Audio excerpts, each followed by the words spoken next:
जन स्वराज पार्टी के संस्थापक प्रशांत किशोर ने एसआईआर प्रक्रिया पर सवाल उठाते हुए कहा कि चुनाव आयोग 23 साल बाद यह कदम क्यों उठा रहा है, इसका कारण स्पष्ट करे। उन्होंने कहा कि राहुल गांधी समेत पूरे विपक्ष ने तथ्य रखे हैं, आयोग को जांच कर जनता को जवाब देना चाहिए। गृह मंत्री अमित शाह के बयान पर तंज कसते हुए बोले, अगर बांग्लादेशी और नेपाली घुसपैठिए आ गए हैं तो क्या यह केंद्र और राज्य की बीजेपी सरकार की नाकामी नहीं है कि उन्होंने न सिर्फ घुसपैठ होने दी बल्कि उन्हें वोटर लिस्ट में भी शामिल होने दिया।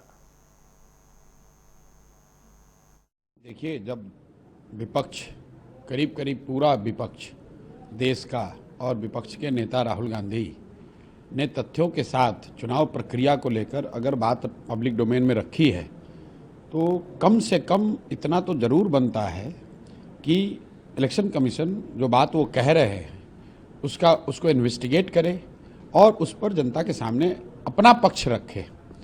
बात राहुल गांधी व्यक्ति की नहीं है, वो विपक्ष के नेता हैं और लोकतंत्र में वोटर और वोटर लिस्ट वोटिंग की जो पूरी प्रक्रिया है, अगर वो पूरी तरीके से पारदर्शी और विश्वसनीय नहीं होगी तब तो लोकतंत्र कहाँ बचेगा। तो अगर उस पर विपक्ष के नेता ने कोई बात कही है, और मैं ये बात बहुत पहले से कह रहा हूँ, जब राहुल गांधी ने महाराष्ट्र चुनाव के बाद एक आर्टिकल के जरिए इन बातों को रखा है, तब से मैं कह रहा हूँ कि आप राहुल गांधी के समर्थक हों या विरोधी, लेकिन अगर राहुल गांधी ने चुनाव प्रक्रिया को लेकर वोटर लिस्ट को लेकर जो बातें रखी हैं पब्लिक डोमेन में, इलेक्शन कमीशन को उस पर जवाब देना चाहिए। इलेक्शन कमीशन को मेरी अपनी अपेक्षा ये थी कि इलेक्शन कमीशन ये कहेगा कि ये मुद्दे इन्होंने उठाए हैं, इसकी हम लोग जांच करेंगे और उस पर जवाब देंगे, बजाय इसके कि आप उसको जांच करें, उस पर अपना पक्ष रखें। ये कहना कि ओथ के अंदर दीजिए, वो कीजिए, तो इट्स लाइक ब्रशिंग असाइड।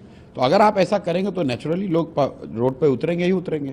सबको रिटेन भी किया गया है। वो तो देखिए, लोकतंत्र में जो होता है, आप धरना प्रदर्शन करेंगे, कहीं पुलिस अपना जो काम कर रही है वो कर सकती है। जहाँ तक मैंने अभी देखा है कि वो लोग शांतिपूर्वक मार्च कर रहे थे, उसको पुलिस ने रोका है। वहाँ की क्या स्थिति है मुझे मालूम नहीं है। विषय मार्च नहीं है, विषय ये है कि जब वोटर लिस्ट को लेकर, वोटिंग की प्रक्रिया को लेकर इतने बड़े पैमाने पर कोई बात रखी गई है तो इलेक्शन कमीशन को उसका जवाब देना चाहिए।